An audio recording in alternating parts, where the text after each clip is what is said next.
86 वर्ष पर रत्नभंडार खोल जाइछि। रत्नभंडार थिबा महाप्रभु श्रीजगन्नाथଙ୍କ अमूल्य सुना, रूपा अलंकार एवं रत्न इत्यादि रहस्य फिटाइछंती मंदिर प्रशासन एवं सरकार। रत्नभंडार खोलाइबा परे एहाकु सिंधुकरे सुरक्षित भावरे साइती रखा जाइछि। एही सबु अलंकार एवं सुना गहना को डिजिटल लिस्टिंग करिबा सह एहार ओजन एवं निर्माण आदि तथ्य रेकर्ड करा जिवो। तेबे रत्न अलंकार भरिबा परे एबे एही सिंधुक केउठी रहिबो, केमिति हेबो रत्न आभूषणर गणति। ओडिशा हाईकोर्टर पूर्व न्यायाधीश विश्वनाथ रथଙ୍କ नेतृत्वरे 11 जणिया सदस्य रत्नभंडारर समस्त अलंकार गणना करिवे। एहा परे भारतीय पुरातत्व सर्वेक्षणर एक्सपर्ट रत्नभंडारर सर्वे करिवे। रत्नभंडारर समस्त अलंकार बाहरकु बाहर करा जिवो।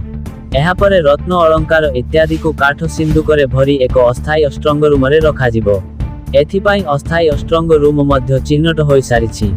एठारे सीसीटीवी कैमेरा लागिबा सहित समस्त आवश्यकीय पदक्षेप ग्रहण करा जाइछि। मंदिरर मुख्य प्रशासक श्री अरविंद पाढ़ी कहिसंती जे रत्नर गणति एवं एहाकु चिह्नट करिबा प्रक्रिया आज आरंभ हेबो नाही। सुना कारीगर एवं अन्य एक्सपर्ट को एथिपाई नियुक्ति करा जिवो। तेबे सेमानंकु देखिबा पाई सरकारंक तरफरु मंजूरी मिलिबा परे ही भंडारर रत्न सबु गणति हेबो। तेबे वर्तमान रत्न अलंकार गुड़िकर सुरक्षा उपरे गुरुत्व दिया जाउछि। रत्न भंडारर पुनर्निर्माण परे समस्त अलंकार एवं आभूषण इत्यादि पुणी थरे रत्न भंडार रे रखी दिया जिवो। रत्न आभूषण को नेबा पाई स्वतंत्र सिंधुक व्यवस्था करा जाइछि। 4.5 फुट लंब, 2.5 फुट उच्च एवं 2.5 फुट चौड़ा एही सिंधुकरे रहिबो महाप्रभुंक रत्न आभूषण।